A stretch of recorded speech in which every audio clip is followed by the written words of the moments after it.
Stress is one of the things that causes chronic inflammation in the body. That's stress. The other thing we talked about is diet, nutrition.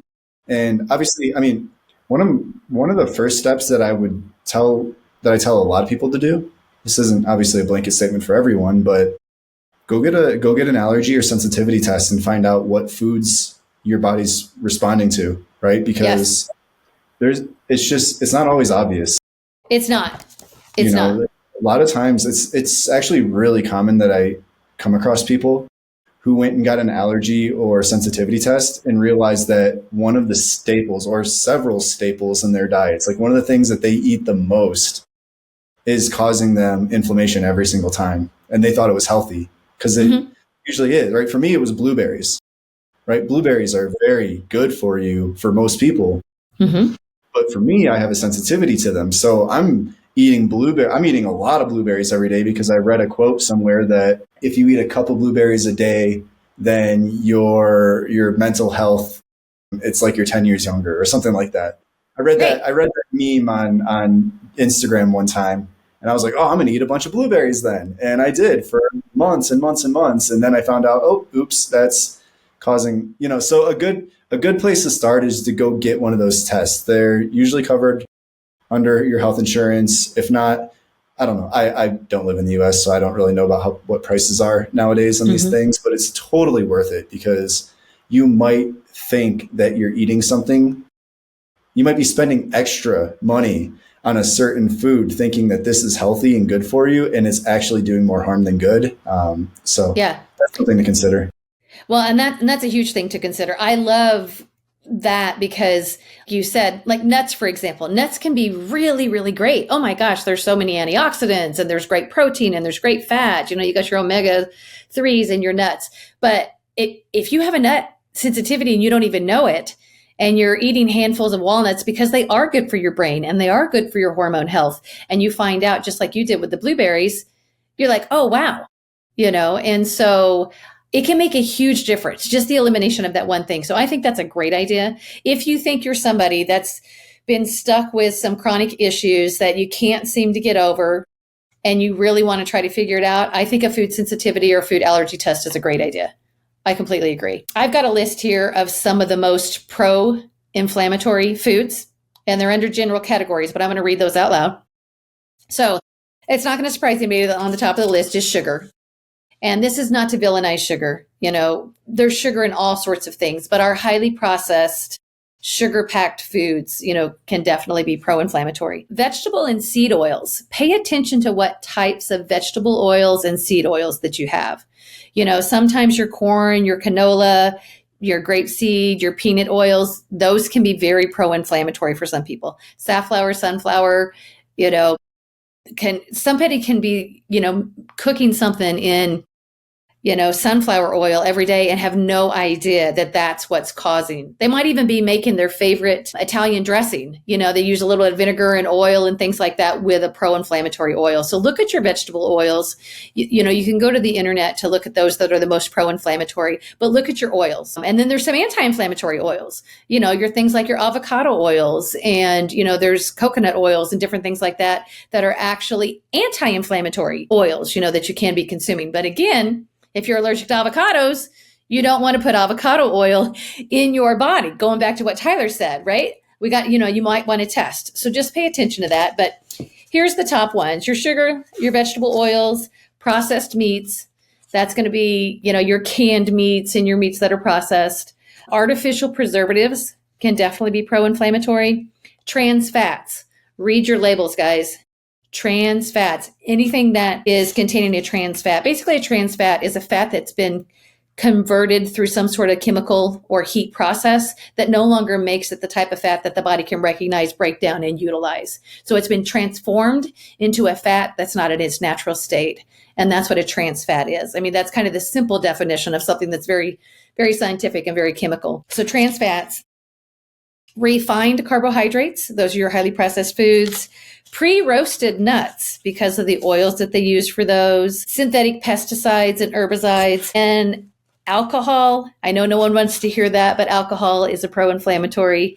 So when you do consume alcohol, just consume it, conscientiously and something that works for your body. And for a lot of people, gluten definitely can be a pro-inflammatory. And that's not for all people. So I don't want everybody to get off this podcast and think they have to give up their favorite, piece of cake or whatever. But it is something to consider if you're struggling with issues that just seem to be recurrent for you and, you haven't been able to get to the bottom of it.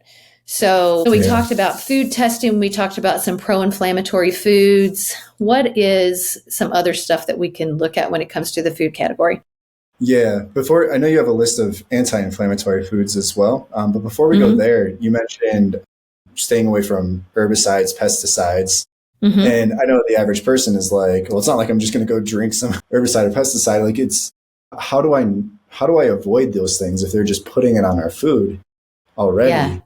And for me, that's where the conversation of organic, farm to table type things come to mind for me.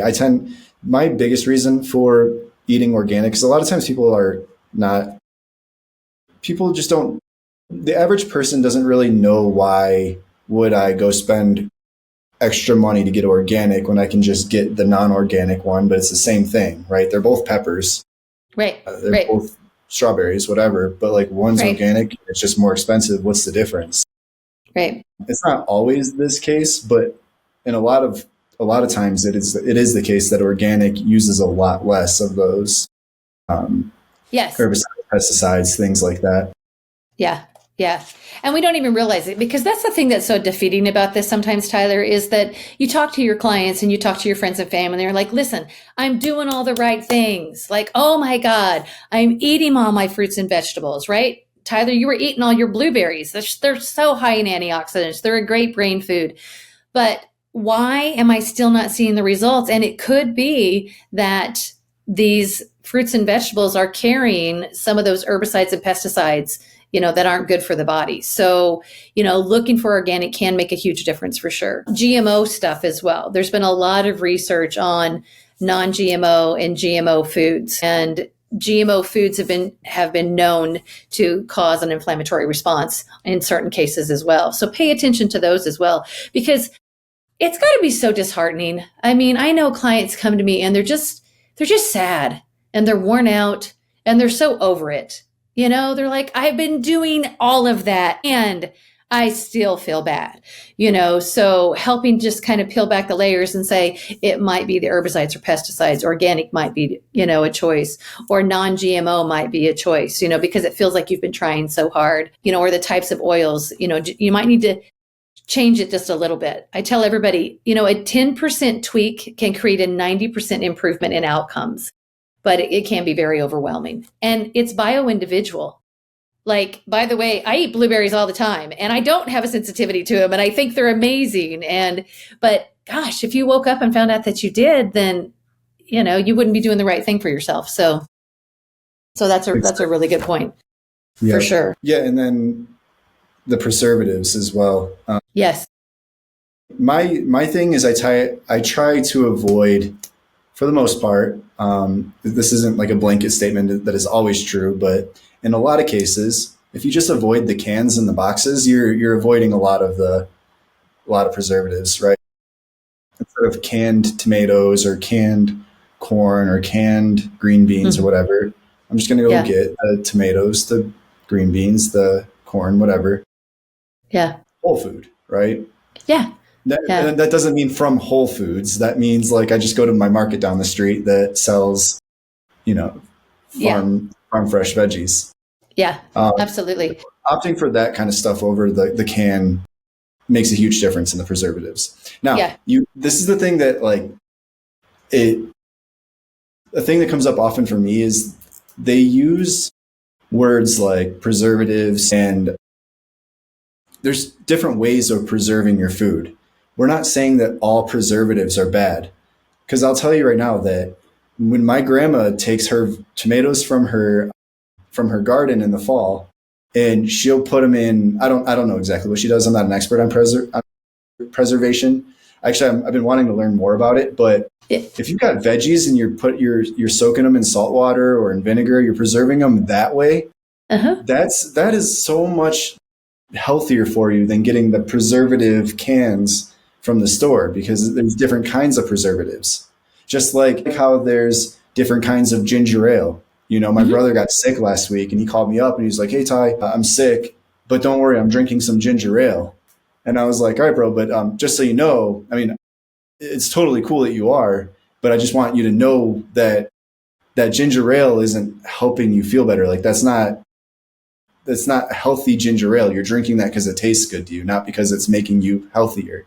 He's like, "But I thought that if you get sick, you're supposed to drink ginger ale." I was like, "Yeah, but like real ginger. If you go get real ginger and you put it in some water, make a tea with it, and you drink it, then that's a healthy ginger ale." But so it's the same with preservatives, right? Like some Right. preservatives are better than others, just as Right. some ginger ales are Yeah. better than others. Right. And in a bind, if your child is throwing up while you're on a 12-hour drive to Washington, D.C., and all you can buy is the Canada Dry ginger ale that's in the store, it does help. It's not the perfect, but you know what I'm saying? Like, it's all just varying degrees, right? Does it though? What I've you, never. Does it help? How does it oh, help? God, yes. Oh, yes. Every time. Every time. Is it like a Yes. placebo or does it? No, no, no. There's something, especially when it comes to the nausea and the upset stomach and the vomiting, there's something about the carbonation mixed with the ginger and the ginger ale that actually does help soothe the nausea. Interesting. Do they use real ginger in ginger ale, or I just assumed it was like an artificial flavor with corn syrup? No, certain ginger ales do have real ginger in them. Yes. Yes. Yeah. Yeah. Yeah. It is definitely, it was used in my house the whole time I was growing up to get ginger ale. When you have nausea and upset stomach, we use ginger ale. Yeah. And when we're traveling on the road and my kids are like, my tummy hurts and I need to throw up, and little sips, little tiny sips. We're talking, teaspoon at a time. We're not talking a glass of ginger ale, but there's something about the carbonation with the ginger that actually does help when you have a upset stomach. Interesting. Yeah, Yeah. I love to use sparkling water and real ginger Yeah, that's great. with what is it? One of those things that you use to shred. You hold it. It's like what you would use a block of cheese on to shred Oh, it. yeah. Yeah. What are those Yeah, things like a called? grinder. Yeah, Yeah, something like that, right? like a grinder or shredder. Yeah. So take a piece of ginger, Yeah. put it in a cup, and then mix it with some sparkling water, Yeah. a little bit You of can lime. actually, yeah, It's you can amazing. actually, you can suck on a piece of ginger too. You can literally like buy ginger in a thing and suck on a piece of ginger. Here we are getting off on a tangent. This is what we do when we talk. We go down all these little tangents, but yeah, paying attention to your food. And you guys, this isn't about doing an entire overhaul. Oftentimes you already know, like I'm telling you, you already know. You're that person that every time you go out, you don't have any problems, and then you try this, and every time you have that, you go, I don't feel as well as I used to. So pay attention to how you feel immediately after consumption, like within 10 to 15 minutes after eating. Take an inventory check. Like Tyler said, sit back and listen to your body. Have I got a headache? Am I feeling a little more stiff and achy in my hands? Is my stomach just a little bit unsettled? Like your body will talk to you. We just kind of blow it off, but your body will talk to you. Your body is very smart, and you personally are very intuitive. And we tend to we don't like to admit it, right? Because nobody wants to give up their nachos, when they're going out with friends, but sometimes it might be something small. You might need to have pork nachos instead of beef nachos, or whatever. But listen to your body. You are the expert of you. And if we don't say that enough on this podcast, we need to. You are your best advocate and you are the best expert of you. And obviously we want you to seek guidance, from people that can help, give you direction and give you resources, but always listen to your own personal internal guidance because your body knows. I mean, I know the things that bother me and I know the things that I'm totally fine with too. So, and sometimes it can be something small. I had a girlfriend that said that she couldn't have lactose at all. And I said, okay, that's fine. But I happened to make my famous ice cream that I was just talking about earlier.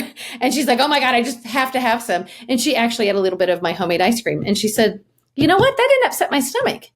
And I said, well, when I make my homemade ice cream, I make it with 100% organic milk and 100% organic cream, 100% organic half and half. I use organic unbleached sugar, and I use pasture raised eggs, and my vanilla is organic. Like everything I put in my ice cream is organic. And she said, oh my God, I wonder if it's not that I'm lactose intolerant, but I'm intolerant to some of the preservatives and things that are in your traditionally bought dairy products. And so it can be very, like I said, it can be very like, oh, I didn't realize, because they expected to have a reaction to my ice cream and they didn't. And of course, my ice cream is filled with love and joy because I love to have friends and family over and make it. So there's a lot of energy behind it as well. That's really positive. So that's a tangent in another place. So, all right. Yeah. I just want to underline one thing that you said really quick before we go on to the next part is that it's not about doing a complete overhaul. Like you are the expert of listening to your body. You are intuitively more aligned, in tune with what's going on inside of you than anybody else outside of you could be. And you could probably identify a few things that you could do for your health, right? Like you're probably like, oh man, I'm not sleeping well. I'm eating canned tomatoes and all these things. It's not about making all these changes at once. Just pick one that you feel like you could do right now. It's not a matter of picking the best one or the thing that's going to have the biggest impact.